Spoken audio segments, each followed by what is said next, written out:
Hello friends, welcome to my সাদামাঠা রান্নাঘর। তোমরা সবাই কেমন আছো? আমি তো ভালো আছি। আজকে আমি তোমাদের বানিয়ে দেখাবো দুটি ভিন্ন স্বাদের পাটিসাপটা। তোমরাও দেখতে থাকো আমি কিভাবে দুটি ভিন্ন স্বাদের পাটিসাপটা বানিয়েছি। প্রথমে আমি চিনির পাটিসাপটা বানানোর জন্য বেটার তৈরি করে নেব। আমি পরিমাণ মতো নিয়ে নিব চালের গুঁড়ো, ময়দা, নুন আর চিনি। উপকরণগুলো দিয়ে বেশ কিছুক্ষণ মেখে নেব। ভালোভাবে মেখে দিয়ে দেব দুধ। আমি এখানে লিকুইড দুধ নিয়েছি। মিল্ক পাউডারটাও ইউজ করা যাবে।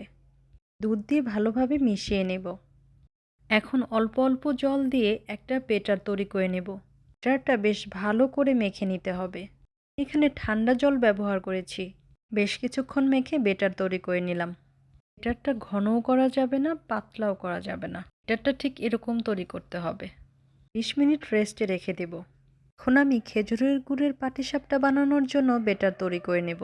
এখানেও আমি নিয়ে নিব পরিমাণ মতো চালের গুঁড়ো, ময়দা আর নুন। কিছুক্ষণ মেখে দিয়ে দেব খেজুরের গুড়। বেশ কিছুক্ষণ মেখে নেব। তোমরা অবশ্যই এভাবে বেটারটা তৈরি করে নেবে, তাতে পিঠেগুলো অনেক ভালো হবে। বেটারটা ঠিক এইভাবে তৈরি করতে হবে। আমি একইভাবে এই বেটারটাও 30 মিনিট রেস্টে রেখে দেব। এখন আমি পাটিসাপটাগুলো ভেজে নেব। চুলায় প্যান বসিয়ে দিয়েছি। প্যানটা গরম করে নেব। আমি হালকা ব্রাশ করে নিয়েছি তেল দিয়ে। 1 চামচ বেটার দিয়ে দিলাম। এখন প্যানটা ঘুরিয়ে নেব। বেটারটা শুকিয়ে আসলে দিয়ে দিব বানিয়ে রাখা ক্ষীর। এখন আস্তে আস্তে ফোল্ড করে নেব।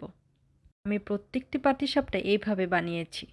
বাড়িতে তোমরা অবশ্যই বানিয়ে খেয়ে দেখবে, দারুণ মজার হয়। এভাবে পিঠে বানালে পিঠেগুলো অনেক নরমও হয়। তোমাদের ভিডিওটি কেমন লেগেছে অবশ্যই কমেন্ট করে জানাবে। ভিডিওটি ভালো লাগলে তোমাদের বন্ধুদের কাছে শেয়ার করে দিও। আর লাইক, কমেন্ট, সাবস্ক্রাইব করে পাশে থেকো। দেখা হচ্ছে নেক্সট ভিডিওতে।